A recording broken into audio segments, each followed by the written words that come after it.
புகைப்பிடிப்பது புற்றுநோயை உண்டாக்கும், உயிரைக் கொல்லும். மது அருந்துதல் உடல் நலத்திற்கு தீங்கு விளைவிக்கும். பாதுகாப்பாக இருப்பீர், மது அருந்திவிட்டு வாகனம் ஓட்டாதீர்.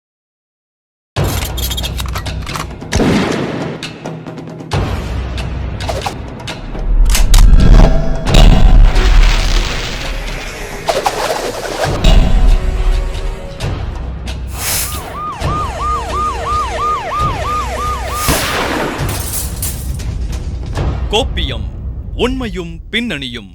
காட்டுமன்னார்கோவில் பகுதியில் கல்லூரி பேராசிரியர் என கூறி மாவட்ட போலீஸ் கமிஷனர், கலெக்டர், எஸ்பி பெயரில் பத்திரம் தயாரித்து நூதன முறையில் 15க்கும் மேற்பட்டவர்களிடம் சுமார் 100 சவரன் தங்க நகை, பல லட்சம் பணம் மோசடி செய்த பெண்ணை கைது செய்திருக்கும் பரபரப்பு சம்பவத்தை பற்றி இப்போது பார்ப்போம். கடலூர் மாவட்டம் காட்டுமன்னார்கோவில் வீராநல்லூர் மெயின்ரோட்டு தெருவைச் சேர்ந்தவர் அமல்ராஜ் மனைவி அகல்யா.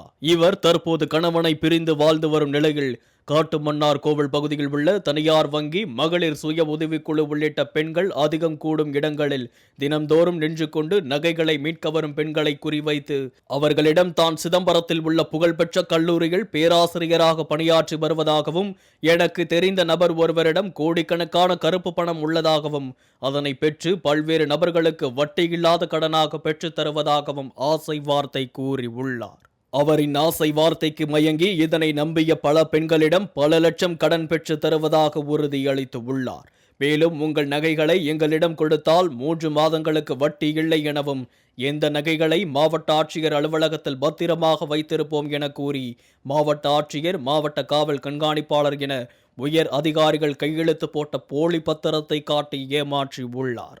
இதனால் அப்பாவி பெண்கள் பலரும் இவரை நம்பி வட்டிக்கு கடன் பெற்று வங்கியில் இருந்த நகைகளை மீட்டு அவரிடம் கொடுத்து உள்ளனர். மேலும் அது மட்டுமல்லாமல் படித்துவிட்டு வேலையில்லாத இளைஞர்களிடம் அரசியல் பிரமுகர்களின் பெயரை கூறி அரசு வேலை வாங்கி தருவதாகவும், மேலும் பல பேரிடம் மாவட்ட அலுவலகம் மூலம் 50 லட்சம் வரை சுய தொழில் செய்வதற்கு லோன் வாங்கி தருவதாகவும் கூறி பல்வேறு நூதன முறையில் போலி கையெழுத்தை காண்பித்து பல லட்சம் முன்பணமாக பெற்றதாக கூறப்படுகிறது.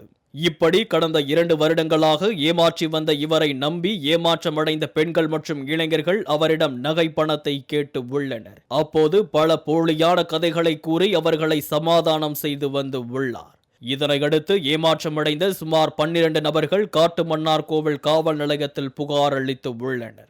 புகாரின் பேரில் காவல் ஆய்வாளர் சிவபிரகாசம் மற்றும் போலீசார் அகல்யாவை கைது செய்து அவரிடம் நடத்திய முதற்கட்ட விசாரணையில் இவர் ஈரோடு மாவட்டம் விஜயமங்கலம் தாலுகா பெரிய வீரசங்கிலி கிராமத்தைச் சேர்ந்தவர் என்பதும், இவர் கடந்த 2018ஆம் ஆண்டு நகைக்கடைகள் திருட்டு வழக்கில் கைது செய்து சிறைக்கு சென்று வந்திருக்கும் நிலையில் இவர் பல்வேறு மாவட்டங்களில் சுமார் 100 பவுனுக்கும் அதிகமான தங்க நகைகளை மோசடியாக ஏமாற்றியும் அரசு வேலை லோன் வாங்கி தருவதாகவும் கூறி பல லட்சம் பணம் மோசடி செய்து வந்ததும் தெரிய வந்து உள்ளது.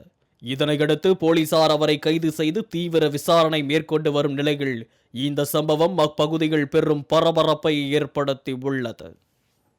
பொதுமக்களுக்கு குறுக்கு வழியில் மிக குறுகிய நாட்களிலேயே பணம் சம்பாதிக்க வேண்டும் என்ற பேராசையே இவர்களை போன்ற மோசடிதாரிகளை உருவாக்கி வருகிறது என்பதை மறுக்க முடியாது.